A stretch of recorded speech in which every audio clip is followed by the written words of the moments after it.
umugabo w'imyaka 31 wo muri California, imwe muri Leta Zunze Ubumwe za Amerika, wagerageje kwica Perezida Donald Trump ejo nibwo yageje imbere y'urukiko.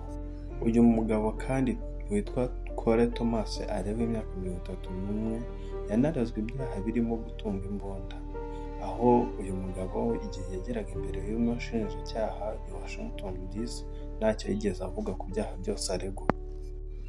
Abashinjacyaha bavuga ko mu isangira Perezida Donald Trump yagiranye n'abanyamakuru batari inkuru muri White House aribwo uyu mugabo witwaje intwaro yaje yitwaje imbunda nto irasa urufaya rw'amasasu mu buryo bw'igice cyangwa icyo twita semi automatic gun handgun.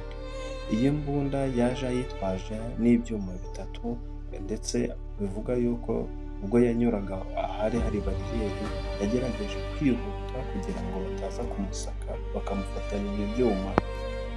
Aho umwe mu bashinzwe umutekano mu ishami ricungira umutekano abategetsi ndetse n'abahoze ari abategetsi bakomeye ryitwa US Security Service yarasiwe muri icyo gitero ariko ntiyakomereka cyane. Ubushinjacyaha buvuga yuko uyu mugabo aramutse ahamijwe n'icyaha cyo kugerageza kwica perezida ndetse no gutunga imbunda mu buryo butemewe n'amategeko, abaramutse abihamijwe yahanwa agahanwa igihano cya burundu.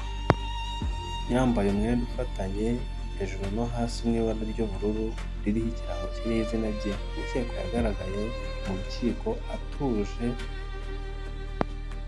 mu rukiko rukuru ruri i Washington mu murwa mukuru wa Amerika, aho uyu mugabo ibibazo byose bamubazaga yasubizaga mu ijwi rituje agira ati yego nyakubahwa cyangwa oya nyakubahwa.